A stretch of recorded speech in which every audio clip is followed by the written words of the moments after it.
The cycle of consequences. Why choosing to treat people well matters. In life, we are constantly faced with choices, and one of the most significant decisions we make every day is how we treat others. Whether in our personal relationships, professional interactions, or even fleeting encounters with strangers, the way we behave has profound and lasting effects. The theme of the passage, "Hell happens when you refuse to treat people well," captures the essence of how our actions, when grounded in disrespect, cruelty, or indifference, can create cycles of suffering that reverberate back upon us. By choosing not to treat people well, we set into motion a series of consequences that not only impact others but also trap us in a continuum of negativity and vengeance. These cycles often leave us without the moral high ground, showing us too late that the better path was kindness and empathy from the outset. Treating others with respect and kindness leads to a healthier, more fulfilling life, while the opposite, acting with malice or indifference, creates an emotional and societal hell that damages relationships, communities, and even the perpetrators themselves. One of the clearest examples of the harm that comes from treating others poorly can be seen in the psychological effects on both the victim and the perpetrator. Research in psychology consistently shows that people who engage in hostile or abusive behavior often experience guilt, stress, and a diminished sense of self-worth. While it may seem that those who act with malice have the upper hand, the long-term emotional toll is severe. Studies have demonstrated that people who display bullying behaviors, for example, are more likely to experience mental health issues such as depression and anxiety later in life. A study published in Psychological Science found that individuals who engage in cruel or manipulative behavior often struggle with loneliness, isolation, and internal conflict, as their actions erode trust and push others away. The cycle of recompense begins when individuals who have been wronged seek justice or revenge, creating an ongoing spiral of negativity that harms all involved. For the person who instigates harm, this cycle can create a psychological hell, a state of being trapped in their own guilt, bitterness, or fear of retribution. The famous writer Maya Angelou once said, "Hate, it has caused a lot of problems in the world, but has not solved one yet." This quote reflects the truth that unkindness begets more unkindness, and those who refuse to treat others well often find themselves suffering under the weight of the conflicts they created. History is full of examples that illustrate the dangers of refusing to treat others with fairness and respect. Entire nations and civilizations have suffered the consequences of cycles of vengeance, where one group's mistreatment of another leads to a chain reaction of violence and conflict that spirals out of control. One such example is the long history of conflict between Israel and Palestine. Decades of mutual mistrust, territorial disputes, and violence have created an ongoing cycle of retaliation and suffering. Each side has, at different points, failed to treat the other with fairness and empathy, instead engaging in actions that fuel further violence. The cycle of recompense continues, with each side justifying their actions as responses to previous wrongs. While many factors contribute to this conflict, the refusal to treat each other with respect and dignity has kept peace elusive for generations. The consequences are a kind of living hell for those caught in the conflict, families, children, and entire communities trapped in a seemingly endless cycle of violence. On a smaller scale, this dynamic plays out in everyday interactions.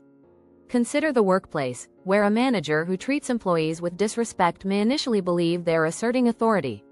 However, this behavior often leads to lower morale, decreased productivity, and higher turnover.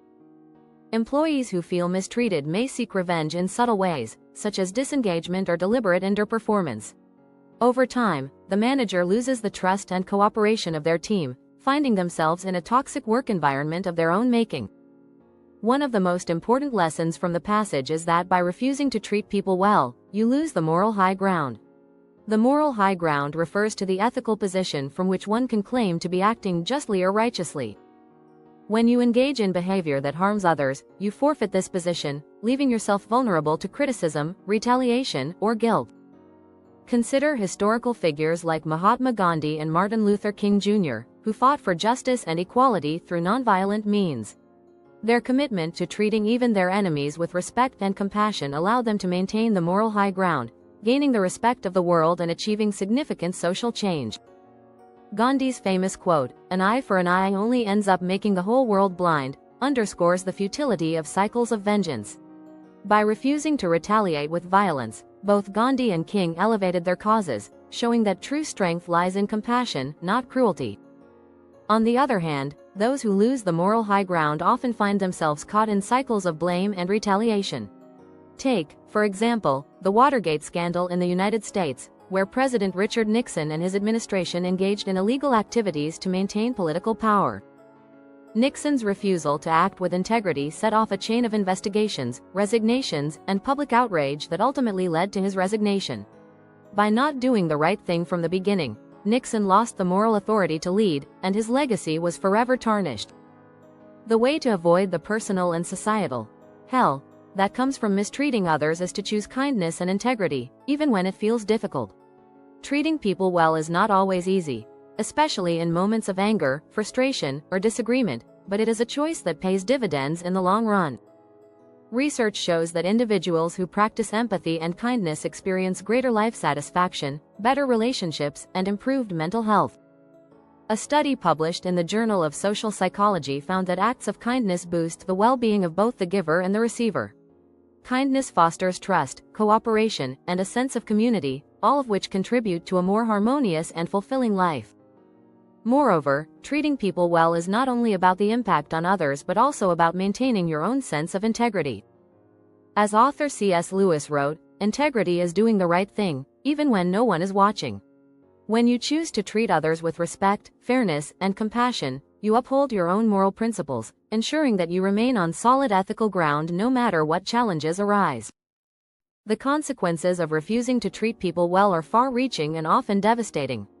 By setting in motion cycles of recompense and retaliation, we not only harm others but also create a personal hell of guilt, stress, and conflict. The loss of moral high ground leaves us vulnerable to further harm, as we become entangled in the very problems we created. The solution is clear: choose kindness, empathy, and integrity from the outset.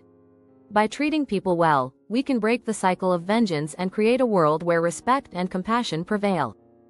The benefits are not only moral but also practical, leading to healthier relationships, stronger communities, and a more fulfilling life for all involved.